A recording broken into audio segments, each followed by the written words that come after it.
I've got one question for you. Are you ready to get your game on?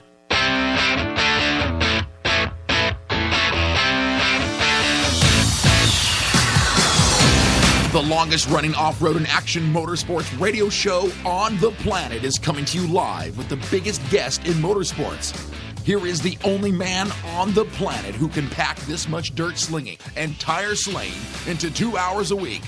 Sit back, strap in, and be prepared to get your ears blown.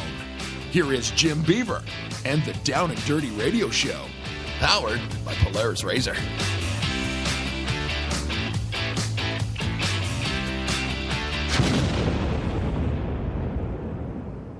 Hey, welcome back, everyone. Thanks for tuning in to the Down and Dirty Radio Show, powered by Polaris Razor. Been a few weeks since I've actually been back in the studio. We've dropped an epic ton of audio content the past few weeks between Project Action and my boy Nate Wessel and Hubert. And, just this past week, we've had, my live show out from King of the Hammers that we did with Polaris Razor, which, if you haven't listened to that, I have to say, absolutely epic. We've actually had some people that have never listened to the show before tune into that one and went, oh, wow, this is what you do. Like, I'm sold. It was so funny with Guthrie and my boy Evan from Polaris. Tiffany Stone held it down with me. We had Hubert. And, man, if you haven't already, go and listen to that show. And then we had an interview with Jason Anderson. I had nowhere to fit it. You know, how is that you have Jason freaking Anderson and you don't have a place to fit it because we didn't do a live national show last week. We did the one at Hammers and then did the podcast. And so I just dropped it into our feed. And then we'll get into this in the first segment. But very, very good friend of mine, Spencer Lowe, passed away. And I went and dug into the archives of the show and found something from like 6-7 years ago that I did back in the beginning of 2012. Aired that. It was like a 30-minute interview with Spencer Lowe. So, we've dropped a ton of audio content the past couple of weeks, and it's been crazy. I've raced the trophy truck at the Parker 425. I went out to Hammers. We had everything that is Hammers. We've had NHRA, their kickoff. There was shenanigans, crazy Supercross. I'm debuting our new power rankings segment this week that we're going to be doing weekly. It's sponsorship silly season for me. We're getting things prepped for the Mint with the Razor.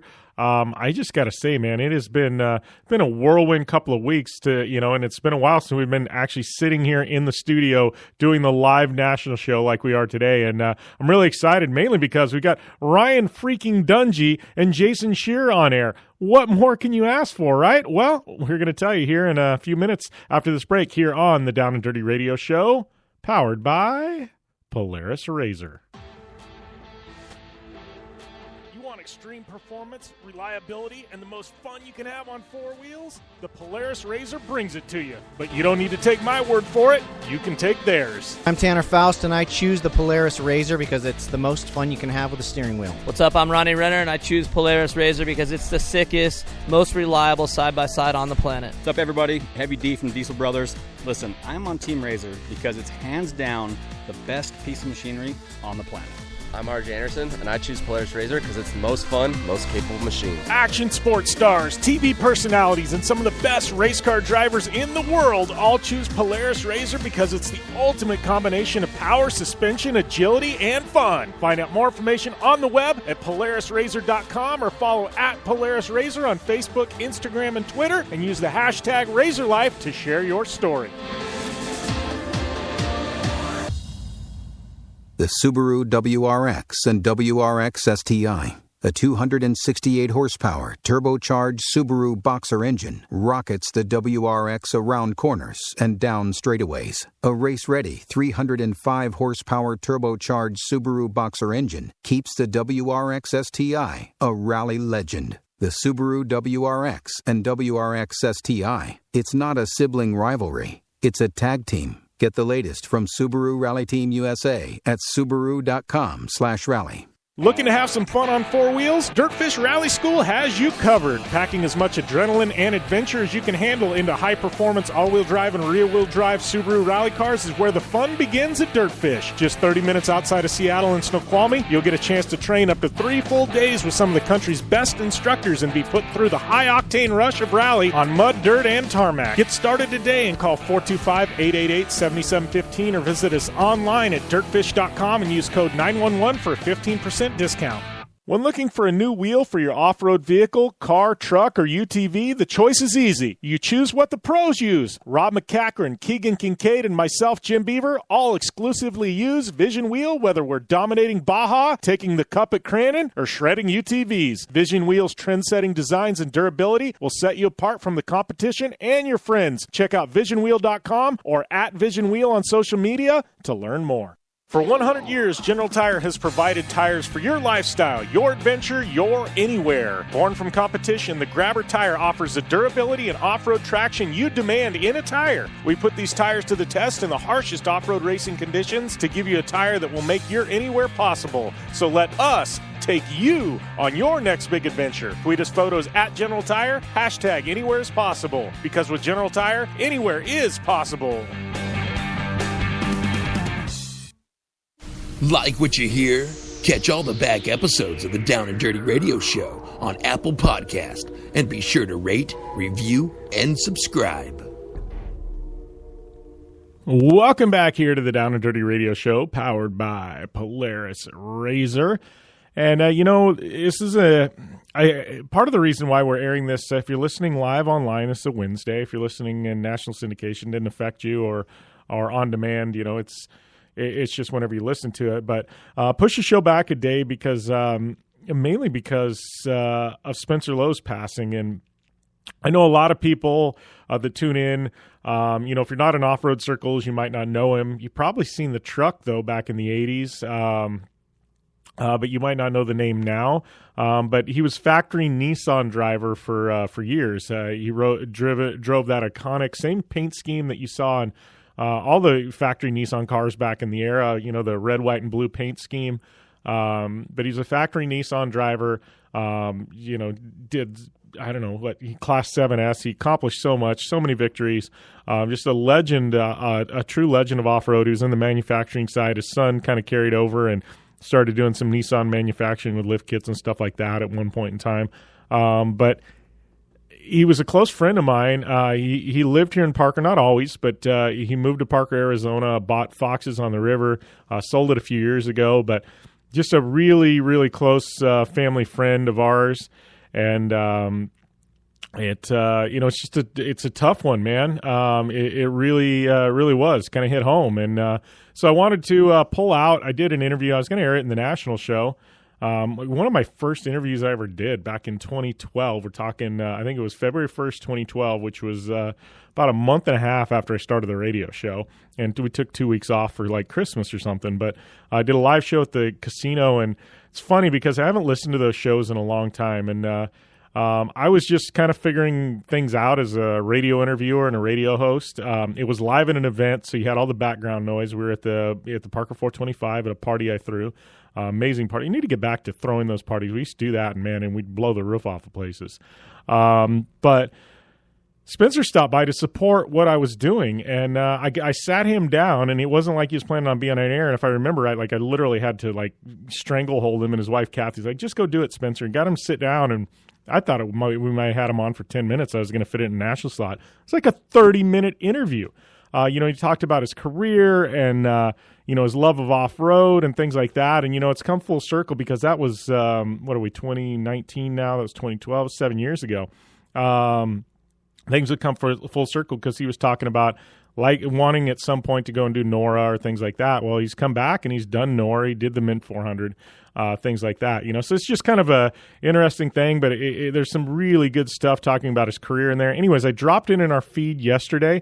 So if you subscribe on iTunes, you check out the website. It's right there. It's easy to get, but it's like 30 minutes. Audio quality, man, I'm telling you, it was one of my first shows. We had the headsets weren't quite what we're using now, and not even close to what we're using now, but audio quality was a little scratchy. You can still understand everything, but Man, it was one of my first shows, and I'm just thankful I still have that piece of audio content. I guess that's one thing really special that I really enjoy. I don't want to say enjoy, but I'm honored to have is these interviews with guys like Spencer Lowe and Dave Mira, and after they pass, we can go back and reflect and listen to them talk about their careers and things like that. And it's one thing that I hold special about, doing radio and being able to spend time with these absolute legends, is because we do have some amazing audio diaries with these people telling their stories about their life and careers and things like that. So Spencer, man, what can I say? His whole family, just good people, and he always treated my family, so well. Spent so many times drinking with him up at his bar Fox's. Definitely going to be missed. It's one of those things I'm trying not to get choked up, trying not to shed any tears. I've done that already. We're here, we're doing the national show, but I just, wanted to, say, hey, this guy, and it's one of those things where, he was legendary in the 80s, right? And I think a lot of people new to the sport, a lot of people listen to this show, maybe not even born back when he was in his prime. So you might not know the name, but, he was...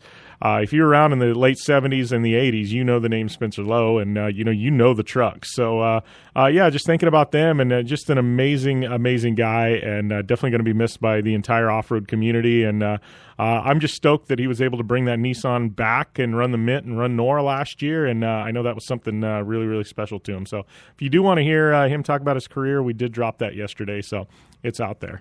I could take up a whole show telling Spencer stories, but I'm not going to do that. So we're going to try and transition in here before I get kind of choked up on air. We are going to be debuting something here in the next segment.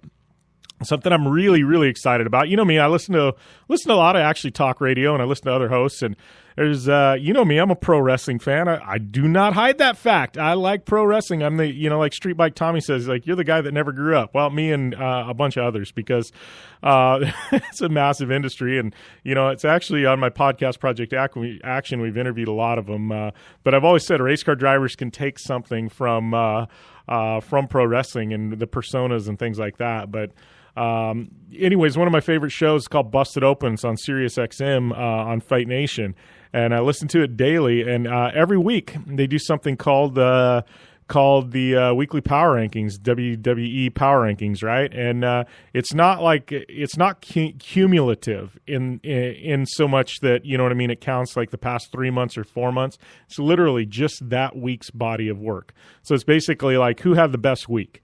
And I think that's really rad with this show, because some weeks we're going to have off-road guys on the list. Other weeks we're going to have drag racers on the list, or IndyCar drivers, or God forbid, maybe even a NASCAR driver. Right? Well, off-road, drifting, rally, Supercross, anybody that competes in racing, action sports that involves racing, like snowcross, whatever, they have a chance to be on this power rankings, and it's who had the biggest impact that week. And some weeks it's going to be hard because there might be only one race going, and then other weeks when we have like 6 or 7, man, it's going to be tough to crack those rankings. So we're going to debut those in the next segment. I'm really excited about it. This is something we are going to do weekly, and so I'm really excited. I know in future episodes, my boy Chris Leone there, that handles the media and the website for me, he calls in from time to time. He's going to start doing his own too, and we'll actually kind of have a debate about it. So I'm going to roll it out this week, and then in future episodes, most weeks we'll probably have Chris calling in, and he'll be giving his, and we'll kind of like we'll probably go back and forth. So it should be kind of fun. So I'm excited. Once we roll this out in the next segment, I'd love to hear what you guys think. So if you want to, give me a follow at Jim Beaver 15 on social media, and definitely chime in and let me know what your thoughts are on it. So that's coming up in the next segment. Really excited about that. But I do have to talk, and I know Tiffany Stone and I we'll get into talking KOH here later on in the show as she drives back to Michigan from Johnson Valley. But I snuck out there last week. Obviously, I raced a trophy truck. Big thanks to Vision Wheel General Tire for supporting that program. So I raced the trophy truck, and then we moved on to KOH. I snuck out there Monday, did a radio show, spent a little time there around Hammertown, catching up with some friends, and I got to tell you, I tuned in the rest of the week. Had too much going on to actually stay at Hammers for the entire week. It's actually almost like 2 weeks, 10 days. Whatever. I didn't have enough time to do it all. But that being said, like insane race. Dave Cole, tip of the cap. KOH never disappoints. UTV race was off the hook. I'm looking forward to racing it next year. I know we talked about this last week in the live show. Menzies, man, an amazing effort. Guthrie's, Mitch Guthrie Jr. Kid is just he's a world beater. It's the easiest way to put it.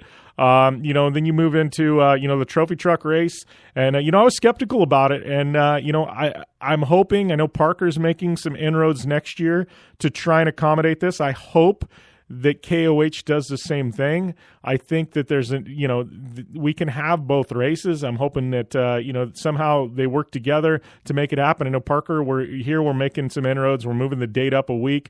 So that gives another week for teams that want to do both. But I would love to see at KOH and Parker, like a shootout. Like literally the best of the best. I know that was the goal at KOH. They got 22, 23 entries. They were looking to have like 30 or 40 at one point, and I think it hurt Parker's entries as well. So I'm hoping they can work together for that. But an amazing race. Do have to tip the cap. They're live streaming and stuff. Amazing.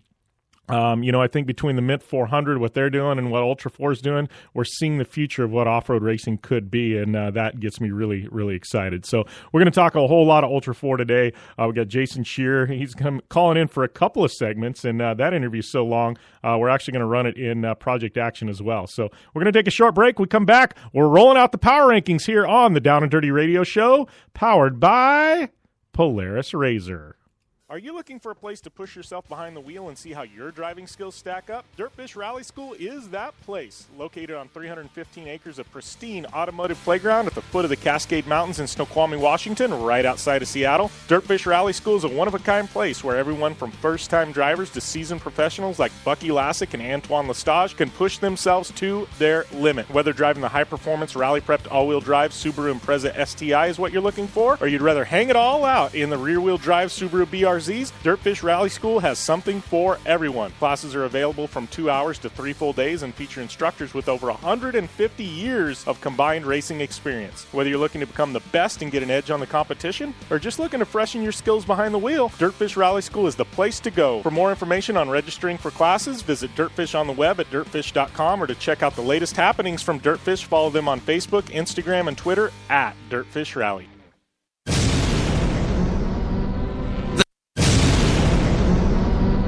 Thanks for tuning in to the Down and Dirty Radio Show, available live online, in syndication on networks across the U.S., and available internationally on the American Forces Network. Welcome back to the Down and Dirty Radio Show, powered by Polaris RZR. And it is time. Should I do my best Bruce Buffer? We're going to have to get a proper intro to this segment. It needs to happen where I can push a button and have proper intro. And speaking of intros, I know you guys, we're running an intro to this show that we did like 3-4 years ago. Yes, I have a new one coming. I promise we're working on it. But yeah, we got to get an intro to this one where Bruce Buffer goes, it's time, something like that. I'm not going to pay Bruce Buffer money, but we got to get something proper for these power rankings. So power rankings, like I said, this is a week-to-week thing. I look at a 7-day body of work, not looking at any, maybe, other stuff has to factor into it, but by and large, it's what's happened in the past week. That's really what's going to determine your spot on the power rankings, right? If you won 10 races in a row and then you got 50th place, you're probably not going to crack, this last race, you're probably not going to crack it because your last race sucked. So I'm just so you guys have the basis of these things, right? It's so, we're airing this on a Wednesday, so this is literally a Wednesday to a Wednesday body of work. So we're looking at Ultra 4, the trophy truck race out there at KOH, the actual KOH event. We're looking at Supercross last weekend, NHRA, NASCAR, what do they call it, the Clash, that garbage fest that NASCAR had. Garbage fest. I'm just saying it was bad. Bad news, uninterested, boring. Anyways, so that's what we're looking at this week. So top 5 power rankings for this week. I guess the week of February, 13th, but be like February 11th, February 10th, that week. Yes, this week. This is your power rankings for this week. So I'm going to give you my top 5 starting at number 5, and we're going to work our way down to number 1. So coming, and you know what? Like I said, man, is that my nice way of delaying things there? Yeah. So I want you guys to chime in. I want heat over this. If you don't like what I said, hit me up on social. Let me know about it. Literally, I want to know if you disagree with me. These things, there is no right answer, and so that's why I want your opinion, because maybe your opinion is going to sway me next week. So based on this last week, here are your top 5. Coming in at number 5, Mr. Steve Torrence. That is right, Mr. Steve-O, my good friend Steve Torrence. Obviously we know his efforts last year, dominated Top Fuel, destroyed everybody in the playoffs, swept the playoffs, whatever NHRA calls them.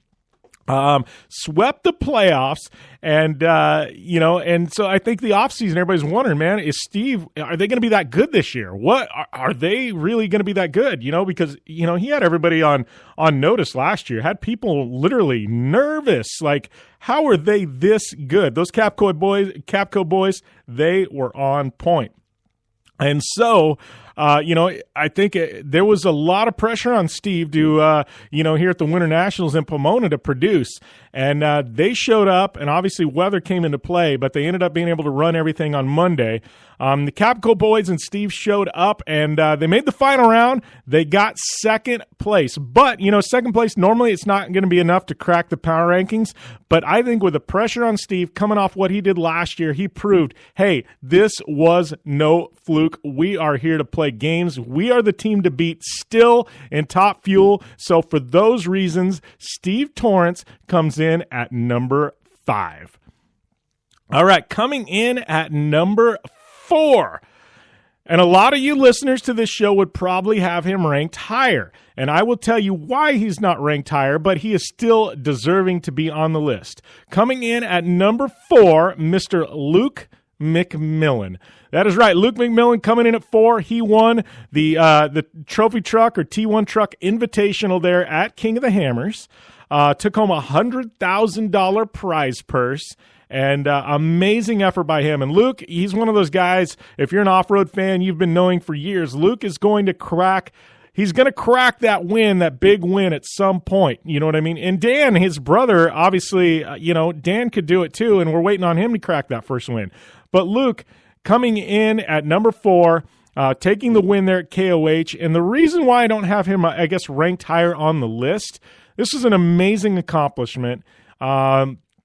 But this race, they hyped it up, but it's still year one of this event. You know what I mean? Like, the Mid-400's been around for a half a century. Baja 1000's been around for a half a century. These are marquee races. And now this event, I think, has the potential to be a marquee event, but just because you throw $100,000 at something and live stream it doesn't make it the Super Bowl. You know what I mean? It takes years to build something into the Super Bowl. King of the Hammers is what it is, and it's taken a decade to build it. You can't just throw a desert race there and say, hey, we're just as big as the main event at KOH. Nope. Trophy trucks or T1 trucks, they were a sideshow. And, that being said, because of the conflicts with Parker, I know you had B.J. Baldwin, Bryce Menzies, Rob McCachran, Robbie Gordon there, but you were still missing guys like Jason Voss. You were still missing guys. Steve Strobel, obviously, I don't know what his schedule is this year. Steve Olges. There was a few marquee names that weren't at KOH, and not to take anything away from Luke's win because I think Luke was going, he was going to break through. He was going to win anyways. But just because of the race, the newness of it, we don't know year after year how tough and how well attended it's going to be. If they say it's going to be back next year, we have no proof quite yet. So for those reasons, Luke McMillan, number 4 on the power rankings. All right, so now we come in at number 3. This is where things get interesting. My top 3, I would love to have you guys debate me on these because I think it could go any which way. But coming in at number 3 on these weekly power rankings, we have Doug Kalitta. That is right, Mr. Kalitta taking the victory there at Pomona in Top Fuel. Back-to-back at Pomona. Yes, he won the Winter Nats in 2018. Now he takes the win in 2019. That's a big deal. Back-to-back wins at Pomona. But not only that, we got to go back to early last fall to see anybody win in Top Fuel other than Steve Torrence, who was number 5 on our list. Like, literally, Steve Torrence, I think everybody else forgot what winning felt like. I mean, everybody else has been playing for second for almost half a year. Steve Torrence has been that good. So for Doug Kalitta to come in, take back-to-back wins there at Pomona, but knock the king off his throne. And you know how Ric Flair says, to be the man, you got to beat the man. Well, Doug Kalitta, last weekend, he was the man, and he knocked Steve Torrence off the throne. So Doug Kalitta, he is coming in at number 3 on the list. All right, number 2 and number 1. These ones, some people could have it interchanged, but I'll give you my reasons why they are not. Coming in at number 2 on the list in our power rankings, Cooper Webb. That is right, taking the victory in Supercross there in Minnesota. And he's coming in at number 2 on the list. A lot of people may have had him ranked lower. It's his 3rd win this season, and he's a rookie, man. Cooper Webb having an amazing showing. He's right there, and we have a crazy, crazy hunt in Supercross for the title this year. I mean, it's bananas when you look at these point standings. He's currently sitting second in points behind Mr. Ken Roxon, but it's just, honestly, it's crazy here. Look, you got 125 for Roxon, 124 for Cooper, 123 for Tomac and Muskin. So 2 points separate first through fourth. And Cooper Webb sitting in second, 3 wins, more wins than anybody else this season, in 450s. Cooper Webb, he is number 2 on the list. And now, number 1 on the list, as if I even had to tell you guys who it was going to be. He's going to be one of our guests today, Mr. Jason Scherer, the king. That is right, the king of the hammers, Jason Scherer.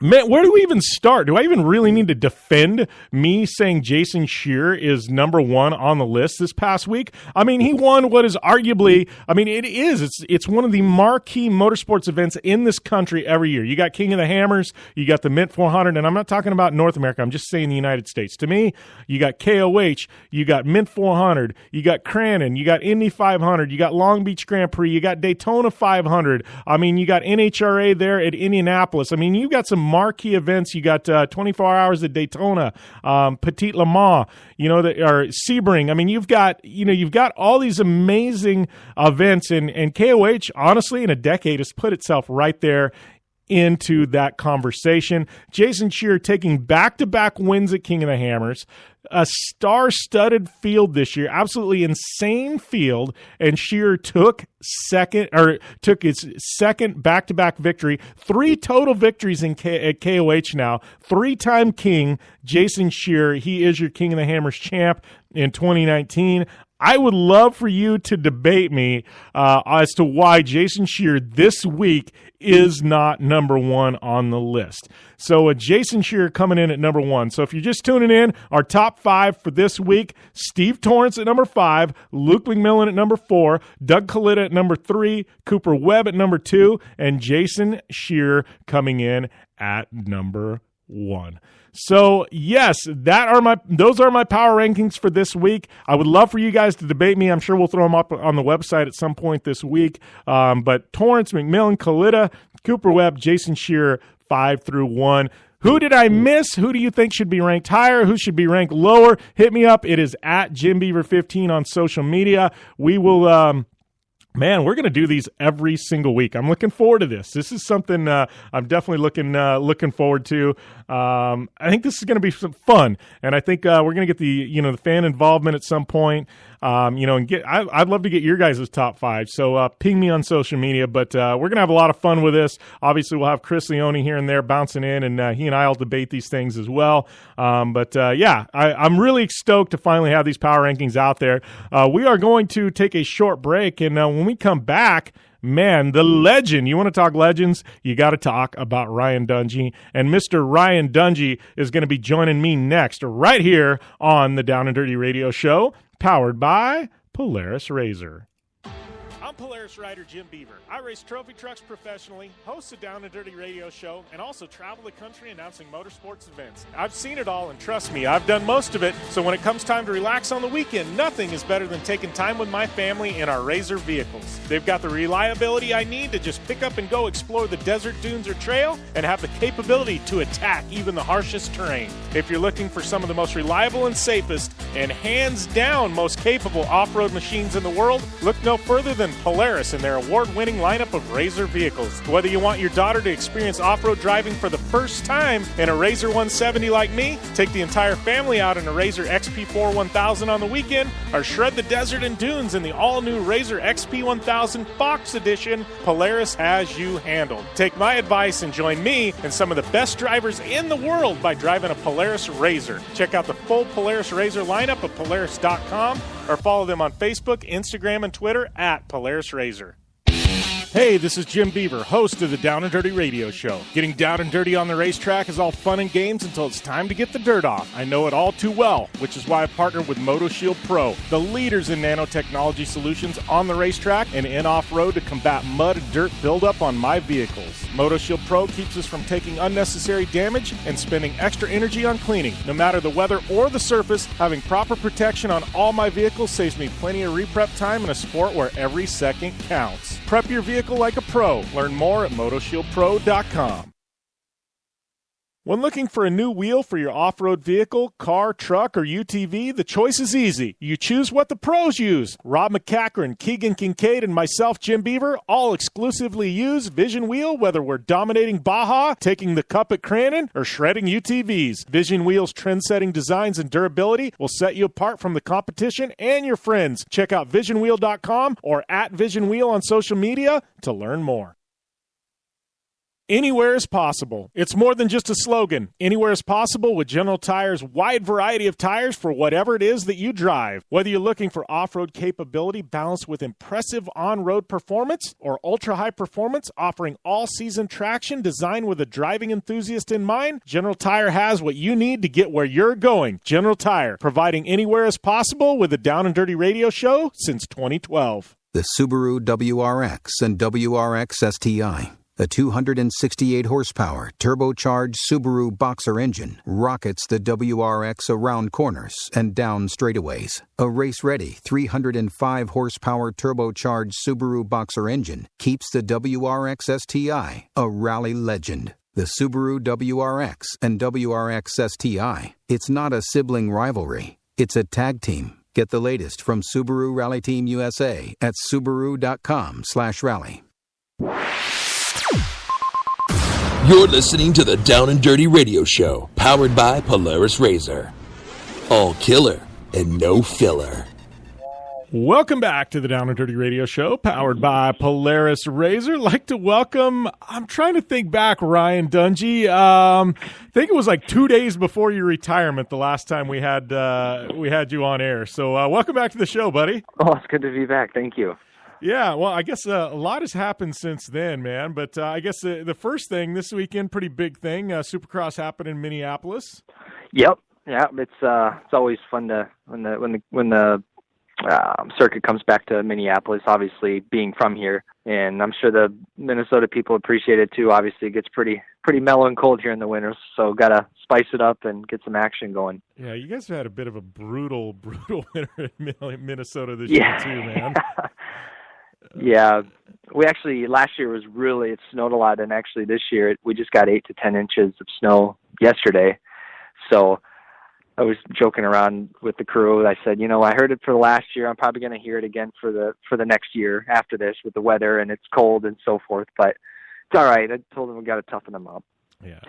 Well, here's a question for you too. I know we got one of my really good friends, Levi LaValle. You and Levi are friends. You ever sneak up and ride some sleds with Levi? Actually, I have not been up to Levi's compound yet. I think we have some plans at the end of it's during summer. I want to say May or June actually, but we're going to get to go up there and check his whole place out. Obviously, he's got the dirt bikes, the snowmobiles. Obviously, it'll be too warm then, but the wakeboarding, the boat, and everything. So we got all kinds of fun to look forward to. Yeah, I always have a ton of fun up there between razors and the foam pit, and I mean it's like I can't say that it's bad news, but man, you get into some stuff you never knew you were gonna get into, lake jumping on the bicycles and everything else. So it's like, yeah, it's exciting. Yeah, he's a good guy to. I'm usually pretty mellow and don't get as creative as he does. So I'm kind of interested in this trip. Yeah, it'll be a ton of fun, I'm sure. But yeah, I mean, I guess we got to talk about what has happened since you retired. I know, obviously, things have treated you well. I know you've jumped into some TV. I know we saw you jump on a dirt bike there for Straight Rhythm here last year. How was that? I mean, being off a bike for a while. Obviously, I'm sure you're not completely off a bike, but how was it jumping back into competition after some time off like that? It was a little different. I will have to say it wasn't as nerve-wracking as racing obviously around a track would be, because with the Red Bull Straight Rhythm, it's two guys, you're in your own lane. Obviously the rhythm lane was technical and tough, but we got plenty of practice. But I will say, like, lining up there and waiting for the gate to drop again, it brought back a lot of memories and even the nerves. I mean, I can even say it's maybe not as hectic as a Supercross or motocross race, but at the same time, it's a gate drop. And it's, I think, in any of us that, the competitive side, just comes into play, and all of a sudden it's like, no, I want to win this thing. So you're like, all right, just keep it cool, have some fun. And we did. We had a good time. I got edged out at the end there by a good friend, Shane, and he rode really good. But ultimately we had a good time, and the goal was just to have fun, really. And if we could win, awesome. If not, we enjoyed it. So yeah. You feel like pretty cool thing Red Bull puts on. Yeah. Do you feel like, I mean, when you quote unquote retire, and we all know, like, anybody that's a professional athlete of any sort, your retirement's kind of a fluid concept. But do you feel like you have to have a clean break at least for a while, like you did? You know what I mean, to really kind of set in, and then you can go back and start having fun and doing an event here and an event there and things like that. Yeah, I think the biggest thing is just allow yourself time. I mean, I was just talking about this the other day with a friend, and it's the thing, you specialize in one thing for a long time, and it's not that you try to shut out everything else. It's just that you really want to focus on and getting better and improving in this one, in the sport, right? If you're, for example, and so a lot of things you kind of turn away because it develops as a distraction or takes time away, or it's not helping you in the movement towards whether it's winning a race or a championship. So you kind of are very limited in your thinking. But I think when racing was done, and when I truly allowed myself, there's that. I think every athlete goes through that period of, like, do you want to come back or do you want to do it? You kind of play on the fence. You just play with the idea. Well, then that kind of can turn into something else. But thankfully, I feel like once we're able to put that away and move past it and focus on, just what lies ahead and closing that chapter and really moving forward, actually moving forward personally, it was nice that a lot of opportunities opened up, and the education and learning about different things and other interests that you didn't know you even liked. And so I think it's a tough process because you're so used to one thing for so long and doing it one way.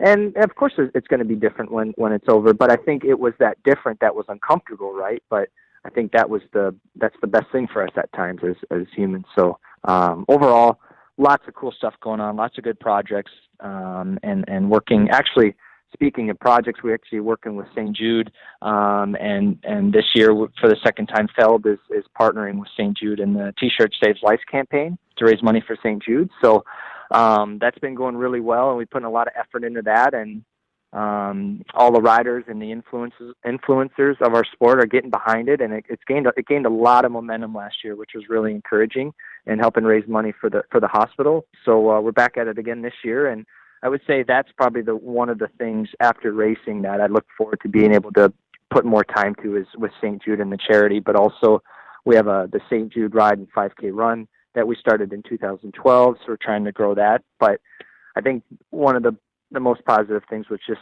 seeing the whole industry getting behind it all, and something that was really special to me, and to see them all get involved as well. So it's brought a lot of unity to our sport and community, and we're just trying to. So we're going to be, the campaign starts in Minneapolis this weekend, and we'll continue that actually through the rest of the Supercross series. And so that's probably one of the most things I'm most excited about. Yeah, well, and I think it was pretty cool. I don't know, in the last day or so, I've logged on to Instagram, and it was just like all of a sudden, like everybody in Supercross, like a flood of posts. You know what I mean? With guys in the t-shirts and things like that. I think that's really rad when you can have an impact like that, where it's like everybody almost simultaneously starts posting, and stuff, and that's how you really draw attention to the cause. And I know you've got, I think, the link up in your profile where people can support and things like that. But I think that's really rad when everybody in the sport can get behind one cause. Yeah, I agree. I completely agree. And like you just said, it's the way it's kind of gone about. It's fun. You can get the t-shirt, take pictures with it, post it, hashtag it, and everybody just having a really good fun time with it, but also, helping support some good causes. So couldn't agree more. Yeah. Well, I got a lot of questions, but I guess before we get to kind of some of the fun questions, we got to talk about Minneapolis this weekend. Right now, man, I want your opinion on what we got going. It's almost like a full-on gridlock in 450s at the top of the rankings between Marvin and Tomac, Roxon, Cooper Webb. I mean, it's like a gridlock. I mean, you as Ryan Dungey, you're looking in at this going, what's going through your mind? Yeah, I mean, we're coming up on the sixth race, but as currently there's been 5 races with 4 different winners, if I'm not mistaken. So the points lead has changed a couple times, obviously, and it really, the other upset was Anderson. His injury has kind of knocked him out. So all together, though, like the thing is just the field's so stacked, and there hasn't been a guy who's really separated himself from the pack, or the consistency per se.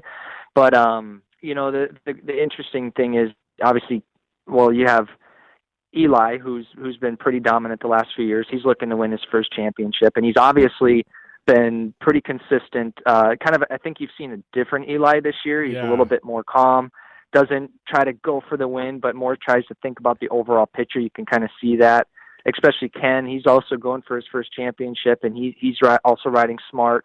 I think he's probably looking to win a race here soon because he hasn't yet. But regardless, he's in second place in the points. And then you have Marvin. Also, he's been pretty consistent, and not to mention Cooper Webb, the new guy, kind of coming up, getting a couple race wins. So I think for our sport, it's really exciting. It's the years of 1 or 2 guys winning a race only throughout the course of the season are gone. It's really anybody's game. And I think that just makes it really exciting and fun. And for me, I've kind of transitioned from that racer mentality to more of a fan kind of mentality of like kind of like the questions you're asking me, right? Yeah. Like, what do you think? What do you expect? And so I kind of allow myself to get more involved or interest into it. And so, it's obviously it's only 6 rounds in, so we'll see how things keep playing out. But it's a really close points battle. Yeah, well, and I know we've seen you kind of transition where you pop on TV and things like that. You think that's kind of helped you scratch that Supercross itch a bit too? With the commentating? Yeah. Yeah, I think, last year was something new for me with doing a little bit of the commentating, trying to get my feet wet and learn a little bit. And I think what we kind of talked about earlier, kind of learning about, things that you really don't know what you really don't know what you like because you haven't experienced it or tried different certain areas. So kind of trying to pursue opportunities and different challenges and so forth. But that was one area that was pretty fun. Tough. It takes a lot of experience. I did feel like, I need to definitely improve on my skills there, but it was something to look forward to. But it's a tough position too, because you're giving your opinion, and you got a lot of people also who are a lot of critics and so forth. So it's an interesting position. Yeah, definitely. Well, talking about, what's next for Ryan Dungey, I know we got some projects I want to ask you about, but I gotta shoot this one out there because I would be a total failure on my part if I didn't ask this question, because I'm an off-road guy and I also do, television, and I know I've become good friends with Ricky Johnson and Jeremy McGrath, and we've seen so many Supercross and motocross guys make that transition to off-road trucks. I mean, has there ever been anything in your mind where you're like, hey, man, I'd like to try that cage stuff out?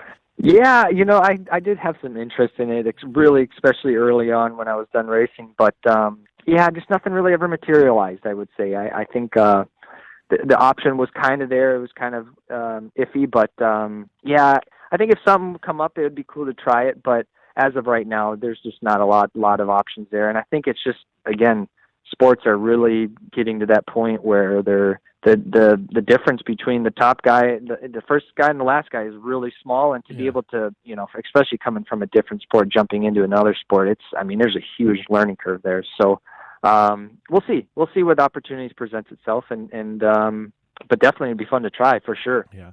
Well, talking about some of your projects you got going, I know you just, you've been, big time cycler. You just got involved with Intense. I mean, tell us a little bit about that, because I know this has got to be something you're really excited about, being an investor in, bicycle company. Yeah, I will say that's kind of one of the newer things I've been really excited about lately. I got the call in July last year asking if I wanted to come on board Intense as an investor. And I thought about it for a while. I kind of just put it on the fence, just played with the idea. And as time kind of unfolded, it started to make more and more sense, especially with a company that suits my lifestyle. And I love cycling, I enjoy mountain biking and so forth. So then obviously moving forward with Intense, and just for me, I think the biggest thing is not necessarily, obviously investing, it's important for things to go well, but also for me, there's a lot of business experience I'm really interested in and want to keep developing and learning about. So this offers the chance to do that.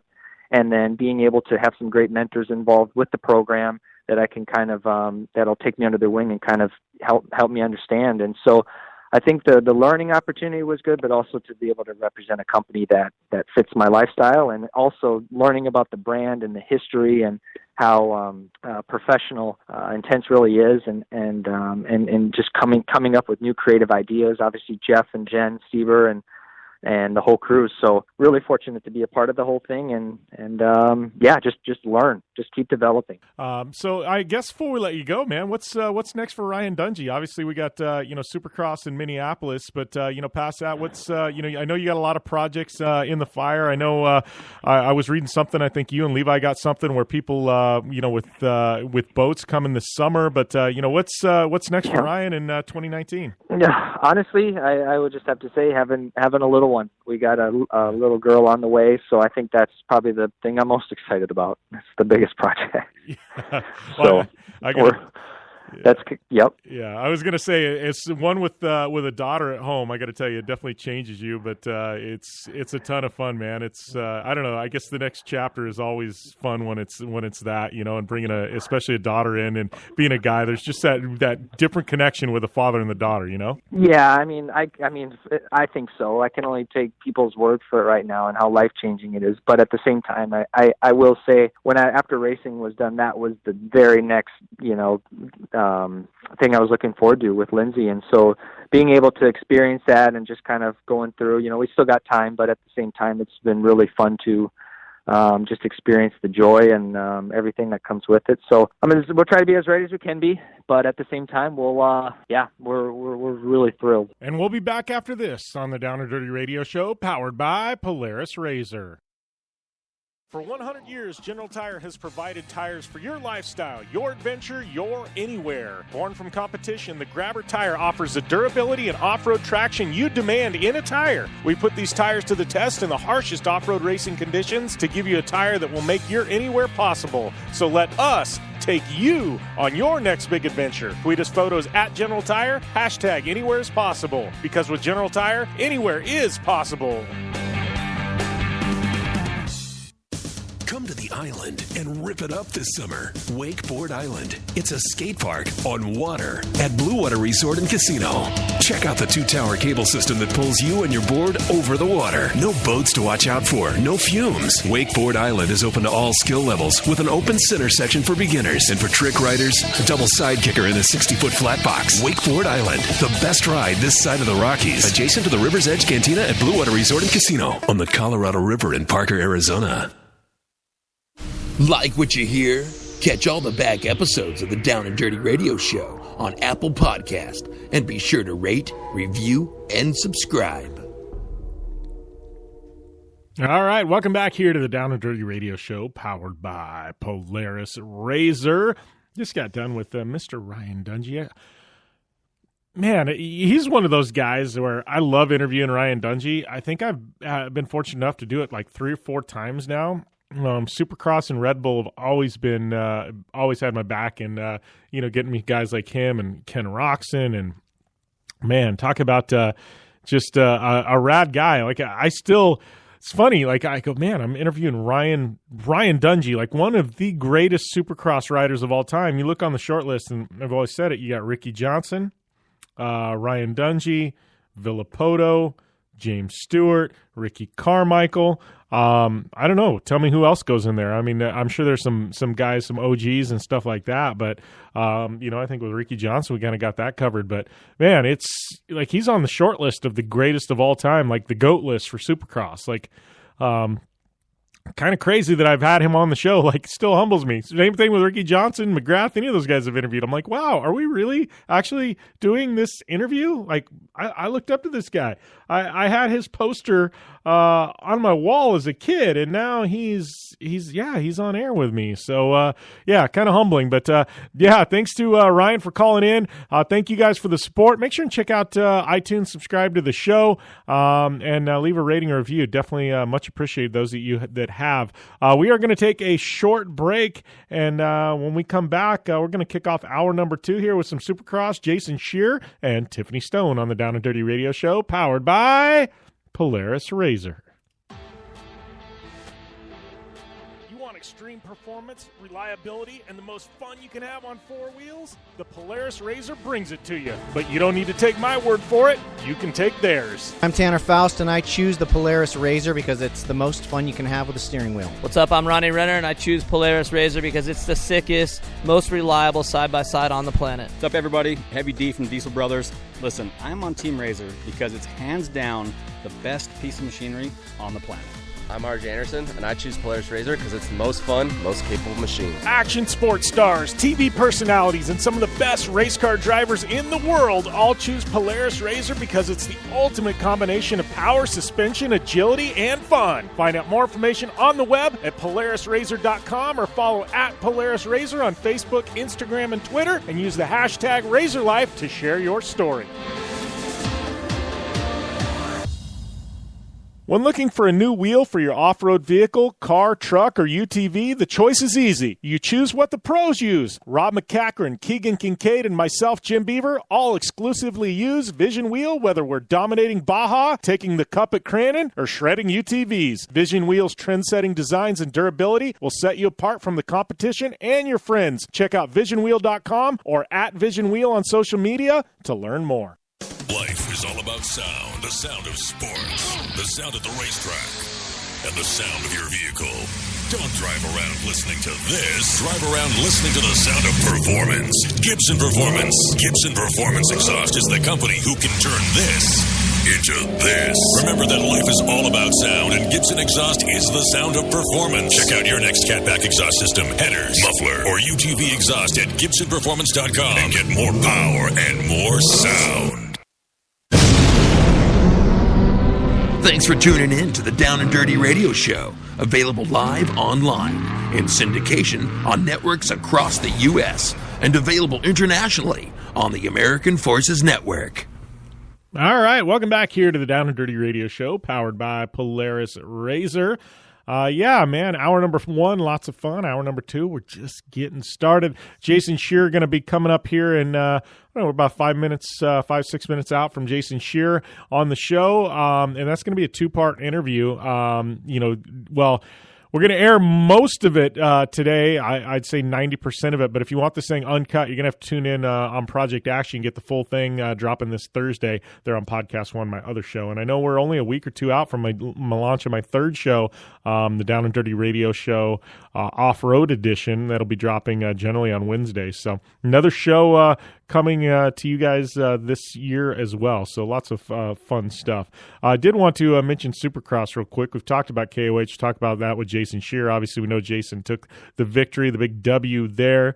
We know Mitch Guthrie, Luke McMillan also taking KOH victories as well. But Supercross this weekend, not going to really have a chance to get into too much of that. But looking at 450s, man, there in Minnesota, Cooper Webb, Ken Roxon, and Marvin Muskeen taking top 3 spots. Looking at 250s, it was Faulkner, Smith, and Cooper. Remember, we're rebooting things on the 250. This is the East Coast, not the West. So going to be some different names up there on top of the box. So it is Faulkner, Smith, and Cooper leading the way because we rebooted. Next round there for those guys is in Arlington. And then looking at the point standings, like we said earlier in the show, man, Roxon, Cooper Webb, Tomac, Marvin. Then you got Dean Wilson, Barsha, Baggett, Reed, Plessinger, and Seeley, your top 10. So, man, it's so crazy that things are so tight up at the top of the standings in the 450s, man. We haven't seen racing this tight in years. And I think as us being fans of the sport, man, that is what you ask for, you know. We had years there where Dungey ran away with it, where Villapoto ran away with it, you know, and, you know, looking back where it was just the Carmichael show or the Bubba Stewart show. But, man, we're in a new era of Supercross right now where every single weekend there's a handful of guys that can take the victory. And even if you're not one of those top 5 guys, even anybody, there's 10 guys that can take a victory. And I think that's what's really, really special about this Supercross season, man. And it's must-see TV every single Saturday night. And I am really, really enjoying things. So we are going to take a short break. We come back. It is going to be Jason Scherer, your 2019 King of the Hammers champion. He is going to be right here on the Down and Dirty Radio Show, powered by Polaris Razor. Trust me, you don't want to miss this interview. I'm Polaris rider Jim Beaver. I race trophy trucks professionally, host a Down and Dirty Radio Show, and also travel the country announcing motorsports events. I've seen it all, and trust me, I've done most of it. So when it comes time to relax on the weekend, nothing is better than taking time with my family in our Razor vehicles. They've got the reliability I need to just pick up and go explore the desert, dunes, or trail, and have the capability to attack even the harshest terrain. If you're looking for some of the most reliable and safest, and hands down most capable off-road machines in the world, look no further than Polaris and their award-winning lineup of Razor vehicles. Whether you want your daughter to experience off-road driving for the first time in a Razor 170 like me, take the entire family out in a Razor XP4 1000 on the weekend, or shred the desert and dunes in the all-new Razor XP 1000 Fox Edition, Polaris has you handled. Take my advice and join me and some of the best drivers in the world by driving a Polaris Razor. Check out the full Polaris Razor lineup at Polaris.com or follow them on Facebook, Instagram, and Twitter at Polaris Razor.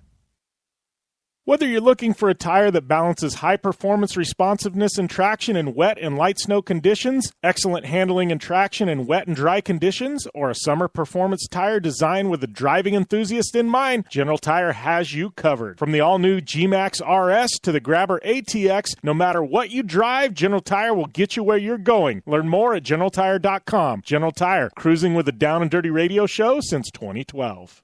The Subaru WRX and WRX STI, a 268 horsepower turbocharged Subaru Boxer engine, rockets the WRX around corners and down straightaways. A race-ready 305 horsepower turbocharged Subaru Boxer engine keeps the WRX STI a rally legend. The Subaru WRX and WRX STI, it's not a sibling rivalry, it's a tag team. Get the latest from Subaru Rally Team USA at Subaru.com/rally. Looking to have some fun on four wheels? Dirtfish Rally School has you covered. Packing as much adrenaline and adventure as you can handle into high-performance all-wheel drive and rear-wheel drive Subaru rally cars is where the fun begins at Dirtfish. Just 30 minutes outside of Seattle in Snoqualmie, you'll get a chance to train up to 3 full days with some of the country's best instructors and be put through the high-octane rush of rally on mud, dirt, and tarmac. Get started today and call 425-888-7715 or visit us online at dirtfish.com and use code 911 for a 15% 10% discount.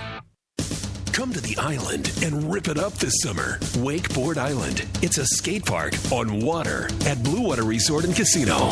Check out the 2-tower cable system that pulls you and your board over the water. No boats to watch out for, no fumes. Wakeboard Island is open to all skill levels with an open center section for beginners. And for trick riders, a double side kicker in a 60-foot flat box. Wakeboard Island, the best ride this side of the Rockies. Adjacent to the River's Edge Cantina at Blue Water Resort and Casino on the Colorado River in Parker, Arizona.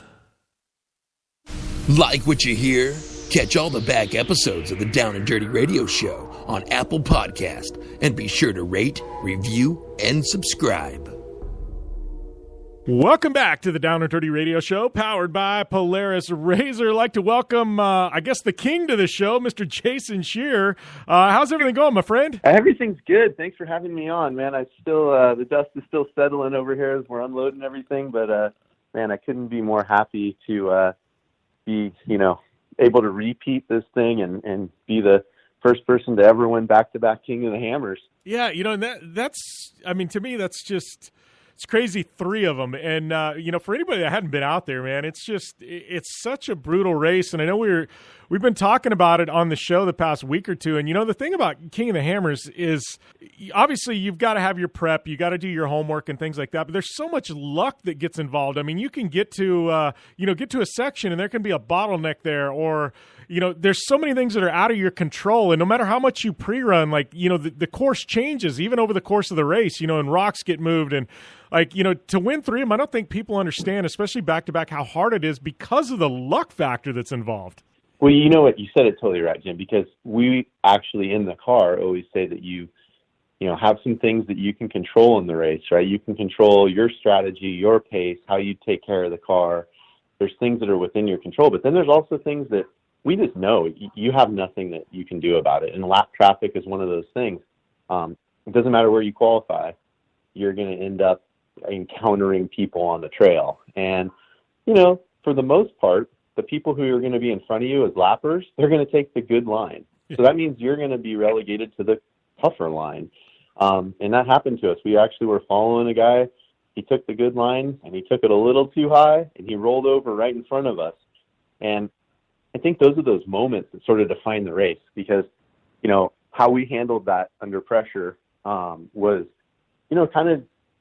kind of dictated how we were going to be if anything else popped up, right? If we had gotten really flustered and been like, oh my God, this just happened right in front of us, what are we going to do? It could really change the way your demeanor is for the rest of the race. Instead, we said, hey, you know what? I think we can take this line over here on the right. You want to hop out and winch it? And my co-driver, Jason Berger's like, great idea, let's do it.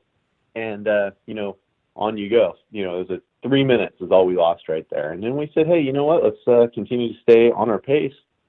And we'll see how we work out on this. And, you just keep charging along instead of trying to make it up. Because if you've ever raced in a race like that, all your mistakes come when you try to make up time, right? You can only drive as fast as you can drive. You start trying to make up time and doing stuff that's kind of above, the 100% mark of where you can drive. And that's when you get the flats and the, ripping through bushes and hitting stuff that you don't see, and it can kind of go away quickly. But if you can, keep your calm, I think that you got a chance at it. And that's been a good way for us to at least to get these wins. Well, and talking about that, you're talking about the lappers in front of you taking the good lines. And I know, from my experience in Baja, you want to find all the good lines when you're pre-running, right? But there's spots where that are known going to be problems. There's silt beds that are going to get gnarly. So you actually go and scout the bad lines, or you go and scout, the places where you can get out and get around people when there's going to be a problem. I mean, obviously you want to pre-run and find out where the good lines are, but, when you guys are there, are you scouting those secondary lines? Are you guys practicing on some of the bad lines just so you know how to take those when it comes to race day? Yeah, it's funny, I think there's a misnomer that pre-running is a lot of fun. I think people think, oh, pre-running, it sounds so great. I want to go down and pre-run with you guys. And you're like, nobody would really want to do it after they hung out with us for a couple of days. Because here's the race course. It's only a 90-mile desert loop, and then it's about, 60 miles of rock trails or something on that whole loop, right? Why does it take us 2.5 days to pre-run that when we can race the whole thing 3 laps of it in 6.5 hours, right? It doesn't really add up. But what we're doing is we're going out there and we're running all the alternate lines, and we're marking them in the GPS or remembering different things. And you're saying, this is the good line, this is the bad line, but this would be a passing line if it was a option where you needed to make the pass. And, that's a lot of homework that goes into, how it all goes down on race day. But it plays out, right? The homework pays results when the situations arise. And we've had lines we've never used that we said, we'll go over here if the situation ever arises. And it's like 6 years later, you use that line because the situation happened, right? That you were saying, if something ever happened right here, we know how to go around it right here. And, there's stuff that you will laugh about that's happened over the years. I mean, in 2009, for our first win, we started going down resolution. We were the first person in the physical lead, and there was a car stuck in the middle of the trail. And I'm like, how did this guy get here? Well, he had gone the wrong way at like race mile 30. And we had finished the whole race course, and this guy went down resolution and broke and was stuck in the middle of the trail. And I, was like, man, I think I can drive over his left tire, then drive up on his hood and drive over his car. And, I always remember my same co-driver, Jason Berger. He's like, I hope he's not a big dude. You drive over his hood, he's going to be finding you at the finish line, Luckily, he was cool about it because he knew he had kind of gone off course and it was affecting the race, and was like, nah, man, go play through. But we got that one, and this year the same thing happened. Believe it or not, right? You only run outer limits and spooners, which is about the last two trails at the very end of the third lap race. Well, here we have the physical lead, and we pull in there, and there's a dude broken with his winch cable going across the trail. And it's like one of the rules. You're not supposed to drive over someone's winch cable, and if they're broken, you're not supposed to really screw them up, right? And here's a guy that got going the wrong way and ended up on a trail where he wasn't supposed to be in the middle of the race. And I'm like, okay, and we found a high line around them and stuff.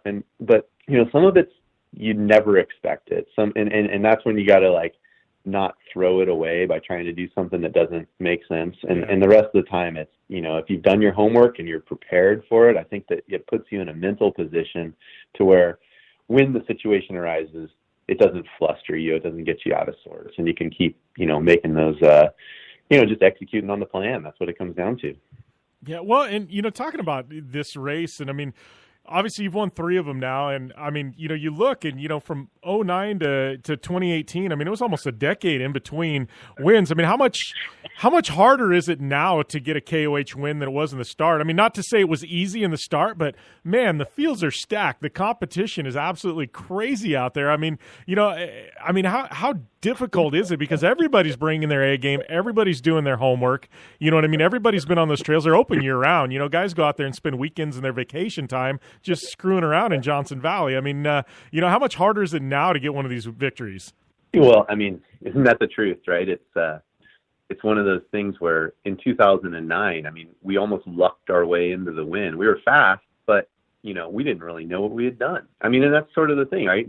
At the time, you never had any idea how hard it was going to be. Yeah. And I think that's what made the 2018 win so sweet, right? You literally had almost a decade between the two of them, and you proved that you still had it. Like, if it was a fluke the first time, the second one was redemption, and the third one was really like proof, like, hey, we're good at this. But we had a series of parts failures.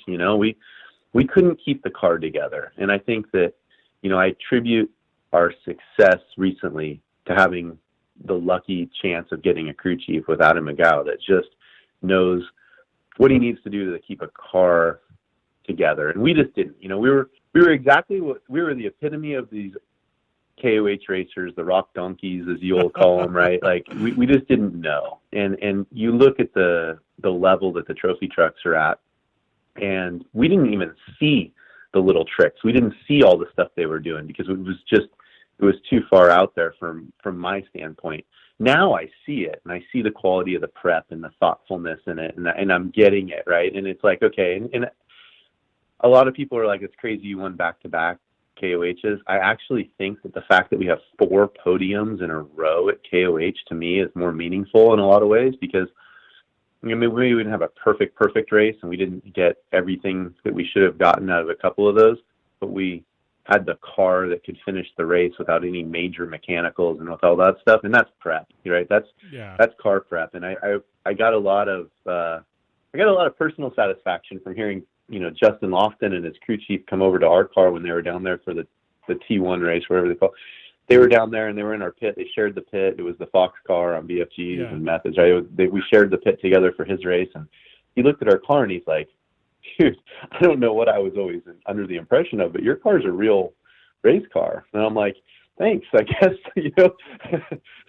I don't know, but it's true, right? We were kind of backyard mechanic guys until we got the right program, and you know, since we built this car, it's been you know, it's the same motorsport quality parts that everybody else is running in all the other forms of top motorsport, and I think that just, you know, goes along with it. But we had a struggle for years on attrition and success from parts failures, and you know, and maybe some driving mistakes, maybe driving the cars too hard for the parts that were there, which I attribute to lack of testing, right? If you can't test it because you don't have the time, you don't know what the lifespan of the part is. And like you said, guys are going out there on their weekends. I mean, we're one of those guys that we were down there, you know, battling cold weather and you name it, trying to get out and do durability testing for hundreds and hundreds and hundreds and hundreds of miles, if not thousands, to try to go out there and say, okay, what's the next part that's going to fail?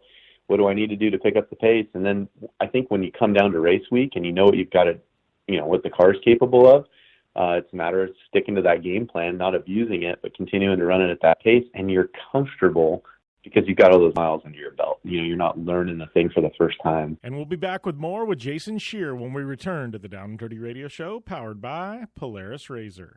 The Subaru WRX and WRX STI. A 268-horsepower, turbocharged Subaru Boxer engine rockets the WRX around corners and down straightaways. A race-ready 305-horsepower turbocharged Subaru Boxer engine keeps the WRX STI a rally legend. The Subaru WRX and WRX STI. It's not a sibling rivalry. It's a tag team. Get the latest from Subaru Rally Team USA at Subaru.com/rally. Hey, this is Jim Beaver, host of the Down and Dirty Radio Show. Getting down and dirty on the racetrack is all fun and games until it's time to get the dirt off. I know it all too well, which is why I partnered with MotoShield Pro, the leaders in nanotechnology solutions on the racetrack and in off-road to combat mud and dirt buildup on my vehicles. MotoShield Pro keeps us from taking unnecessary damage and spending extra energy on cleaning. No matter the weather or the surface, having proper protection on all my vehicles saves me plenty of reprep time in a sport where every second counts. Prep your vehicle like a pro. Learn more at MotoShieldPro.com. Like what you hear?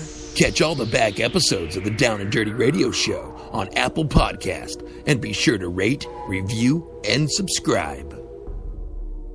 Welcome back to the Down and Dirty Radio Show, powered by Polaris RZR. Catching up here with 2019 back-to-back KOH champion Jason Scherer. Well, Jason, let's talk a little bit about Ultra 4 cars. First time I actually saw one on track. Somebody showed up at Lake Elsinore to Lucas Regional, like we're talking 8-9 years ago. And I was like, why are they bringing this rock crawler? And this is me like being just a dumb off-road guy, you know, desert guy. And I'm like, why are they bringing a rock crawler here to, you know, to Lake Elsinore? That's so stupid. And then I watch this thing run and I'm like, this thing's like a Pro 4 going around here. And, I think it was Tom Ways, right? Yeah, it just blew my mind. Tom Ways, yeah. Yeah, it blew my mind at the time. And I'm like, man, these things are real race cars. And then, you know, I've got to know Shannon over the years, and he's become a good friend. And I've seen him take his Ultra 4 car to desert races. And I want to talk a little bit about, you know, the Triple Crown last year, because these Ultra 4 cars, it's ridiculous how fast they are in so many varying types of terrain. I know last year, I mean, you know, one of the things that I think was amazing that you were able to accomplish, obviously you won KOH, you went to the Mint, I think you took 4th at the Mint, and then you went to Crandon. Yep. And I think a lot of people back there in the Midwest weren't real familiar with the Ultra 4 cars, and I think you guys ran there, and people's minds were blown how fast you were around Crandon. You went and won Crandon. I mean, to me, that Triple Crown you won last year was... like, I don't know if a lot of people talked about it, but to me, that's something special because it shows just the diversity and how well your car and you as a driver do in so many different things. Well, and I mean, I really appreciate you saying that, because to me, that was like maybe the most, I don't know. It's really hard to put in words, but car setup is like something that I take pride in. Like, it's such a varied thing, right? The difference between a car that races King of the Hammers and a car that races Crandon, they're the different spectrums of the world, right? Yeah. And I think we've all seen it. We've been around long enough to we watched when they put on a show, I think it was maybe like 10 years ago in Vegas. They took all the trophy trucks and tried to run them in short course. Yeah. And I mean, with all due respect, it was almost embarrassing, right? Oh, it is. The body roll and the lean, and they was like, this is. There's a reason that they don't run short course in a trophy truck, And we would have looked fairly similar had we not put a lot of effort into the setup, and I think I liked that the most. Now, the Mint we wanted to do a little better at, but we just missed, and that was really because of that short time frame between KOH and the Mint. I missed on the setup, and I mean, that's just flat out. We went there and tried to survive after we ran the first lap and said, well, this just isn't going to be good, Yeah. And so we got that fourth, which gave us a chance at least to go out and compete at Crandon to win the Triple Crown. And so we knew we had a lot of time for Crandon to get ready, and we were out practicing at Prairie City up in Sacramento at the Hangtown track, trying to really nail it. And it's a car that was built for rock crawling, and to go out there and just be a couple of seconds off the Pro 4 times, you're like, well, that's pretty impressive. You know what I mean?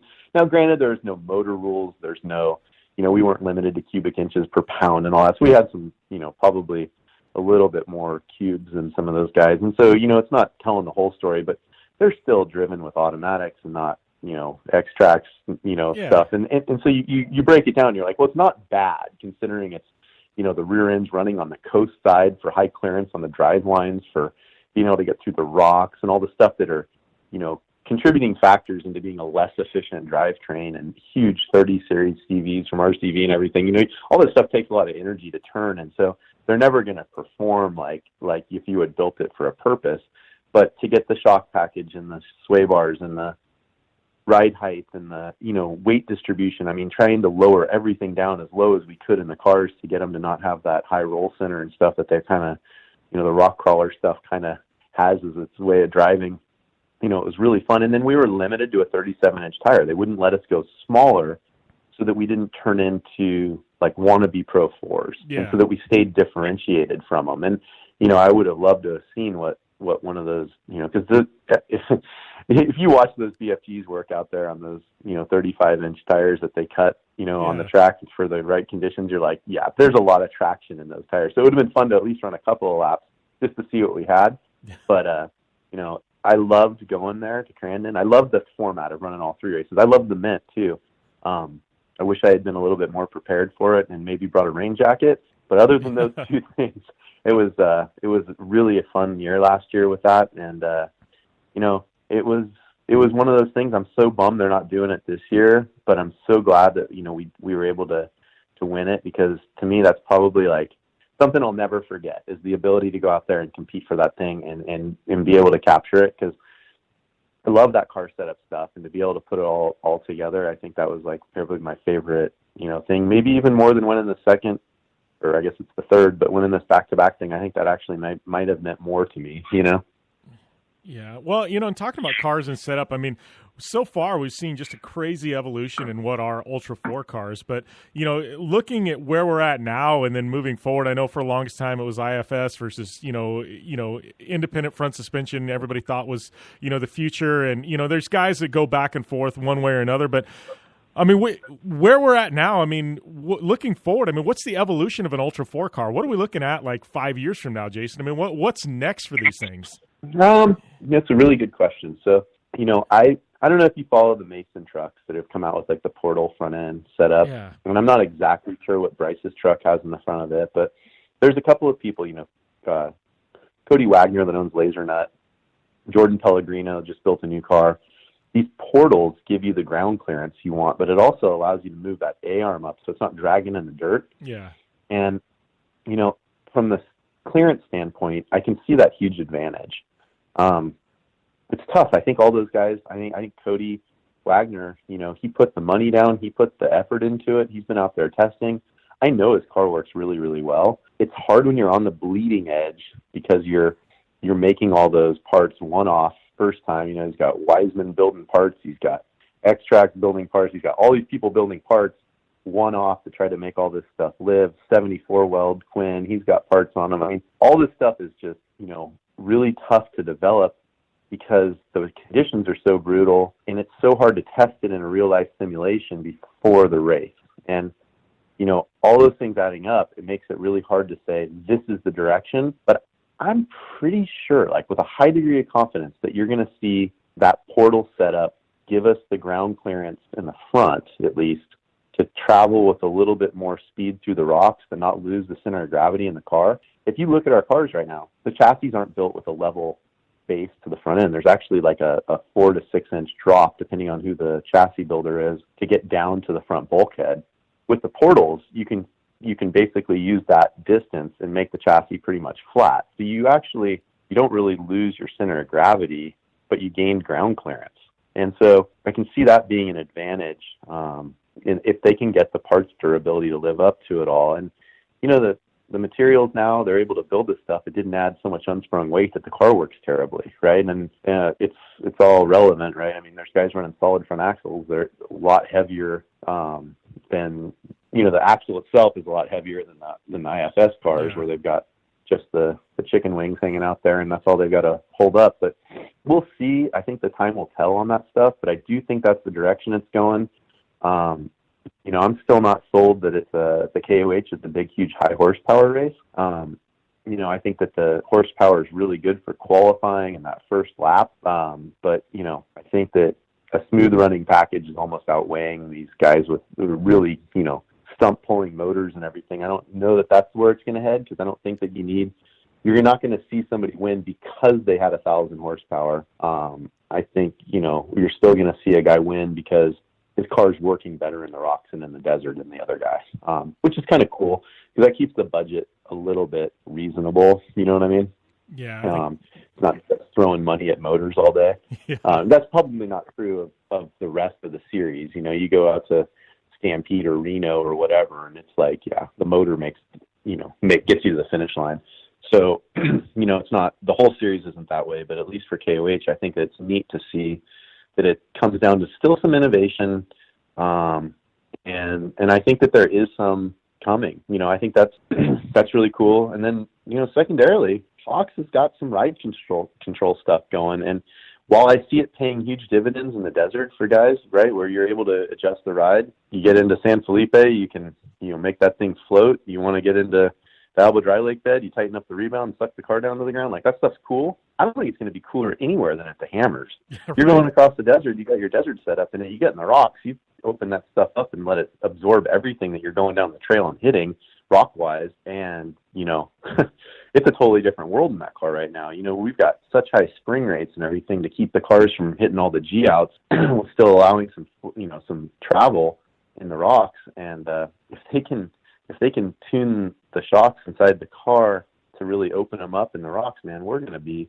hitting those rocks so fast it's going to start getting scary, Well, you guys are, I got to tell you, I anybody that's been to Hammers and, walked around and, you watch on TV or watch on the internet, and you don't really get a feel for how big the stuff that you guys are going over. And so especially something like Backdoor, you walk up to it and you're like, oh, wow, this is why they call it Backdoor, and it's like, I think, the speeds you guys are hitting it at is for, as a guy who spent a lot of time in a trophy truck, I can't even comprehend how fast you're hitting things. And, I walk up and I look and I'm like, wow, they're actually hitting this at that speed. That's nuts. And if you want the rest of this interview with Jason Scherer, you're going to have to check us out on Project Action on Podcast One, dropping this Thursday. We'll be back after this on the Down and Dirty Radio Show, powered by Polaris Razor.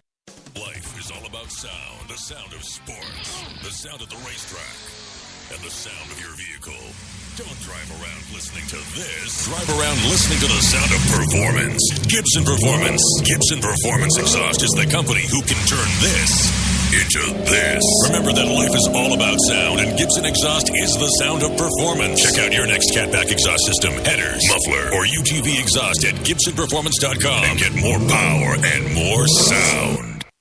Looking to have some fun on four wheels? Dirtfish Rally School has you covered. Packing as much adrenaline and adventure as you can handle into high-performance all-wheel drive and rear-wheel drive Subaru rally cars is where the fun begins at Dirtfish. Just 30 minutes outside of Seattle in Snoqualmie, you'll get a chance to train up to 3 full days with some of the country's best instructors and be put through the high-octane rush of rally on mud, dirt, and tarmac. Get started today and call 425-888-7715 or visit us online at dirtfish.com and use code 911 for a 15% discount.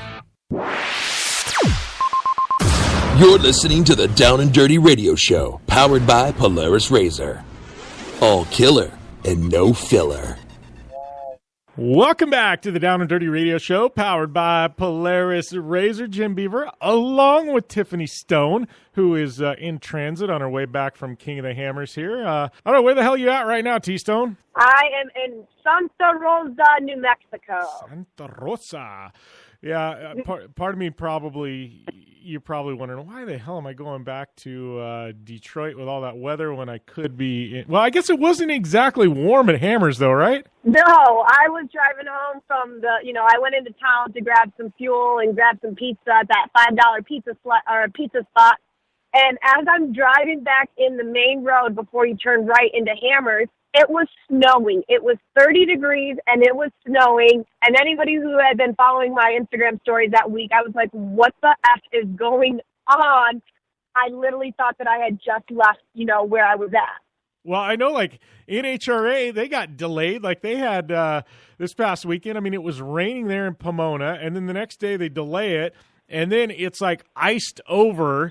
And I don't know what the hell's happening in the Southwest right now. It's, like, crazy weather. But the one good thing that came out of this is you and I did a show last week out at Hammers, and I have had more people send me messages on Instagram saying that was the best show that we've ever done. They thought it was absolutely hilarious. And I'm like, well, which part? The part where Hubert was talking about being the only redneck who couldn't swim and he almost drowned in the river?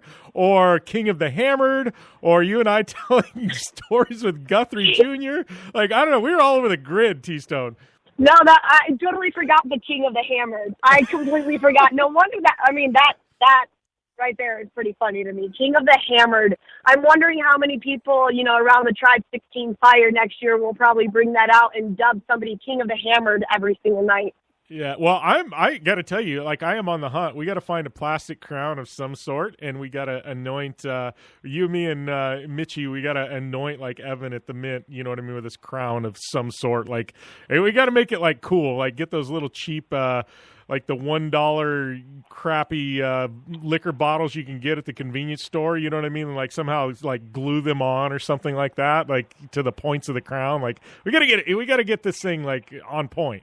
Oh, yeah, I think it's actually going to work really well. I'll figure it out. I get crafty sometimes, so maybe I'll do that. Or Pinterest. I'm assuming that they'll all be at Mint, so maybe I'll just bring it and dub them King of the Hammered at Mint, and then they have to wear that crown at every single event or race till next King of the Hammers. Right. Yeah, you're going to get all Pinterest on this thing. And like, I don't know, what would you even Pinterest search? Like drunk people's crowns or like, I don't know. This has got me interesting to see what the hell is going to pull up when we start doing some research on this project of ours. All I know is at the end, it will be hashtag T-Stone approved. And that's all that matters. It will be an approved crown by me, and I will make sure to get that. And then, you never know. Maybe they might start just selling those, not King of the Hammered, but my crown later on so people can be able to do it. Maybe you never know. There might be some jousting later on in life, too. Something, man. So talking about King of the Hammers, make sure we got the S on their Hammers. You know me, I get carried away. It's like at SEMA. Things start coming out of my mouth and you never know. So, yeah. So anyways, King of the Hammers. I mean, we talked with Mitch Guthrie last week, you know what I mean? And then after that was when things got rowdy. We had, I want to call it the trophy truck race. I call it the T1 race. Luke McMillan won that. I wasn't out there for that, or Jason Scherer taking home the KOH title. So we got to talk about that. But I also got to talk about you and Shannon Campbell and Superheroes. Like, wow, what an interview. Yeah, so everybody... I started something new out there. We did this thing each night called AMSOIL After Dark, So obviously it was after the races, and it was after people were done pre-running, people were done testing, people had some cocktails in them. I don't think Shannon had cocktails. Everybody was like, no, Tiffany. Honestly, that's just the way Shannon is. And they were like, that's a tamed Shannon Campbell. So I'm like, if that's a tamed Shannon Campbell, what am I going to get with the full, like, wide open Shannon Campbell? Like, what would I have gotten then? But I have seen that. I have seen that. Have you seen him? I threw 3 or 4 years ago. I threw a big radio show party, and we rented out a bar, and it was during the October Parker race that no longer exists. And Shannon showed up to my radio party, and it was packed house. Like, that bar, still to this day, that was the biggest night in the history of that bar. Literally, they made, it was nuts. It was crazy. I couldn't ever throw another party like that if I wanted to, but Shannon was there, and like people start dropping like flies, and we're getting pretty late into the evening. Well, Shannon was just hitting his prime, and so me and Shannon and a few others were sitting there at a table. Shannon gets, I mean, this is not stuff I will say, on air, but Shannon has a good time. Let's just put it that way. Shannon has a good time. And, if you haven't witnessed that Shannon Campbell yet, boy, you are missing out, T-Stone. Well, I'm assuming, or hopefully maybe I might be able to get to see that Shannon Campbell to Mint 400. But so pretty much, long story short is we were doing this thing called AmSoil After Dark. I was out there. We were talking to Shannon. Shannon comes in, and I implemented this thing called This or That. So pretty much chocolate or vanilla, sunrise, sunset, night owl, morning person, steak or chicken type thing, just to kind of get who they are as a person rather than just a driver, what they like to do on their time off. So I asked Shannon, who's your favorite superhero? He said, I was like, is it Superman or Batman? And he says, neither. And I said, okay, why neither? And he's like, I like Wonder Woman, Tiffany. And to sum it up, he said he liked Wonder Woman because he knew underneath that, and I hope I can say this, and if you have to drop it, you can drop it. We'll probably bleep it to be safe, but I don't know. He said, because I knew underneath there she had some chrome titties, and I just died laughing. I've interviewed so many drivers, and I have never been speechless before. So if anybody wants to see part of the full, interview, they can just head over to my Instagram page. I posted it, but literally, Shannon Campbell had me dying of laughter. I could not believe he actually said that. And it just, set the rest of the tone for the show and the rest of the tone for the week. It was awesome. Yeah. Well, you know what, though? I love that. And I love, how you and I, in the show at Hammers, sometimes you get to see the fun side, a different side of people. It's not all the professional... you'd like to see that side, the real human side of it. And, with a guy like Shannon, he is fun. He is a fun guy. And to be able to see that, you know what I mean? And obviously, I'm sure his daughter and his wife were cringing when he said that. But, Shannon's a fun-having guy. And I think, that's what we need more of in motorsport is to see that side of people, the real personality come out, No, exactly. And the thing is I was getting tongue-tied and twisted. And, just like me, when you're asking questions, sometimes what you think in your head is not really what comes out or how it sounds. Yeah. And at the end of the interview, I was like, all right, well, really good to have you up here, Shannon. It's great. I'm going to have your children up here a few nights later. And I just can't believe I said that either. And I'm like, and then everybody started laughing, and I was like, OMG, just can't believe I said I was going to have Shannon Campbell's children on stage. But I meant Bailey and Waylon, I was going to be able to interview them as well. So when you're like, I just need to get away from Shannon Campbell for a while. Oh, man. Well, I mean, I know you were out there. We talked about the UTV race. Tell us a little bit. T1 race looked like people really enjoyed that. I mean, KOH, Scherer, what an amazing effort by him. I mean, how do you sum up the whole week here, Tiffany? One, it was freezing. Two, it was pretty badass to see the T1 desert trucks out there, especially if, some people who, I'm assuming everybody's seen a race like that in the desert, but if you hadn't seen one of those, plus, it's just a different terrain. You had some of the big names, Robbie Gordon, Rob McCachran out there, BJ Baldwin was out there. So it was really cool to see everybody. And then, talking about Jason Scherer, that was awesome. I know how difficult it is to even finish King of the Hammers. Now, to be able to be the king of King of the Hammers 2 times in a row, back to back, I mean, that is just an accomplishment. I didn't get a chance to talk to Jason. I know he was out celebrating his win, but that is crazy, and especially because, he pretty much did a great win, when we were just at Crandon last year when they brought the Ultra 4 guys out. So it was kind of cool to see him do that back-to-back, like I said, knowing how difficult it is to even finish one of those races. Yeah, that's what's crazy. Mitch Guthrie Jr. back-to-back. We had Scherer back-to-back. I mean, I start looking at, I guess, quote-unquote, kings of the hammers. And I would say, man, I got a short list there. I mean, you've got Shannon Campbell. You got Jason Scherer. I would definitely put Guthrie Jr. and Guthrie Sr. on the list. But, I mean, like and I don't know about full multi-time winners, but, man, it's a short list. You know what I mean? And that's 4 guys right there. But there's a short list if you talk UTVs and and Ultra 4s on people who've taken multiple wins. I mean, Scherer back-to-back is third one. Man, this guy, that's an insane accomplishment. No, and I completely agree with you. If you look at the UTV race, I mean, between Mitch Sr. and Mitch Jr., and there's only one other person who's won it, so they've taken it 8 out of the 11 times. And so it's kind of crazy just to think about that. I mean, that family is a force to be reckoned with. They've pretty much dominated the rock section. Mitch was saying he didn't even have to winch one part of it, and to be able to not have to winch one part of it and have such a great co-driver like he did, and be that fast, like, it speaks volumes. I mean, Mitchie's a great driver when it comes to the King of the Hammers. Well, and you know what I find interesting about this whole thing, and it doesn't matter if we're talking UTVs, Everyman, Ultra 4s. The thing that's crazy about KOH, you can pre-run, you can do your homework, but that course changes even up till race day, and with weather and with people going over at night. It changes from day to day because it's open at night. The rocks, can shift depending on who went up there in the middle of the night, lap to lap. People can get stuck in front of you. It can cause bottlenecks. Like, there's so much that's luck that goes into winning that race. You know what I mean? You can do all your homework, but still, if you don't have luck on your side, you can lose that race and it not be your fault at all. No, exactly, and especially what you're talking about with the weather. We had that torrential downpour Saturday before the race. Like, the lake bed was disgusting, but of course, side note, that gives me a little time to play and do some crazy things out in the mud and with my Jeep. But Mitch was saying that the desert section was completely non-dusty, pretty much, because everything had settled really nice.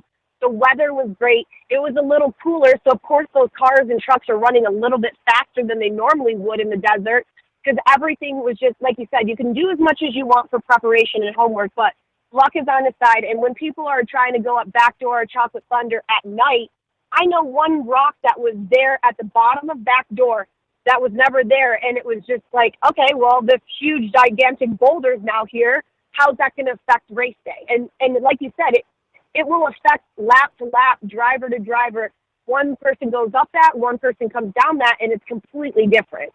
And how gnarly was Backdoor this year? Wow. I mean, Backdoor is never easy, but this year, wow, Backdoor was another level of crazy.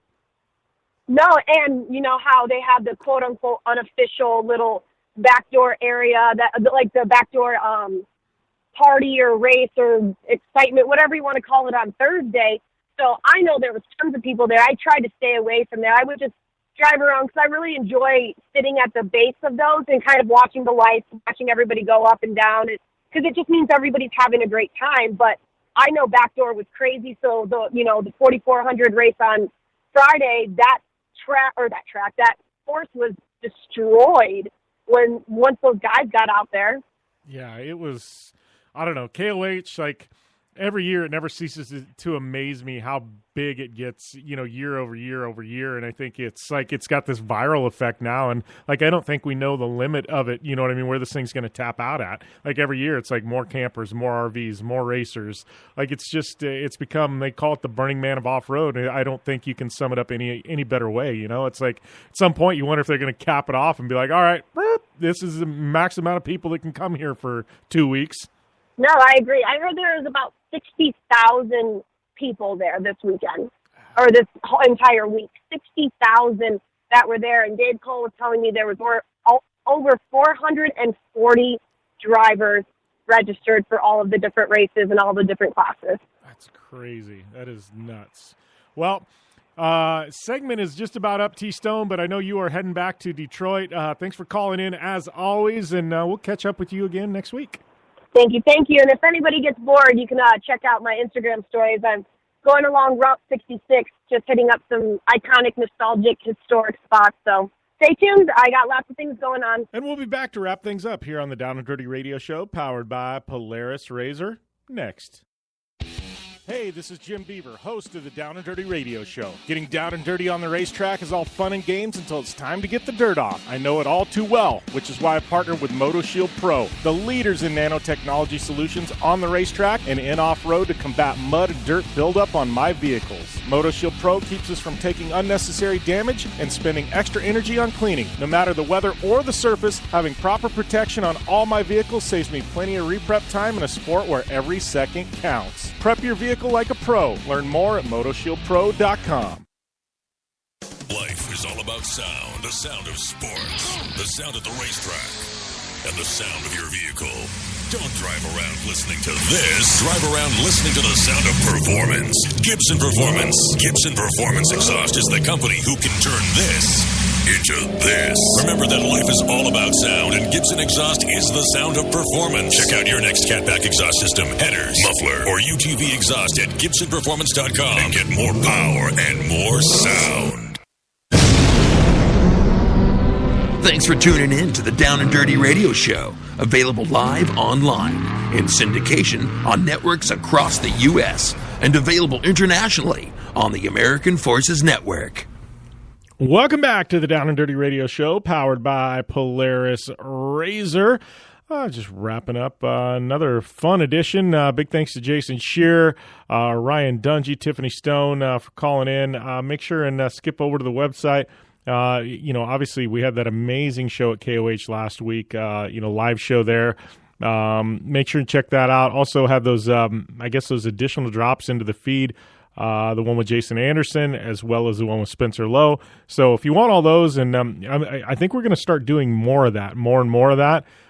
So if you want those, easy way to get them is subscribe on iTunes to the Down and Dirty Radio Show. If you do that, any ratings or reviews you leave, much appreciated. But yeah, go over there and hit the subscribe button. You'll get all of our stuff. You can also do it to Project Action, or check the website daily, downanddirtyshow.com. We'll have all our audio content posted there, as well as all kinds of features that Chris Leone pumps out. We got all kinds of motorsports features and off-road features and such being posted daily. Hopefully you guys liked my power rankings. We're going to start making that a weekly thing. Just looking forward to keeping it fun here on the Down and Dirty Radio Show. Big thanks to Polaris Razor, General Tire, Subaru, Vision Wheel, Gibson Exhaust, Dirtfish, MotoShield Pro, the Blue Water Resort and Casino. We got some amazing companies jumping on board for this year. Lots of news coming out the next couple of weeks with that. Be sure and follow me at Jim Beaver 15 on all forms of social media. And I love to hear from you guys. Always like your feedback. If you hated my power rankings, I want to know why, man. Hit me up. Tweet me. Use a contact form at the website. Whatever. I'd like to hear from you guys, though. And we will see you guys next week right here on the Down and Dirty Radio Show, powered by Polaris Razor. Be safe as always. It's game on.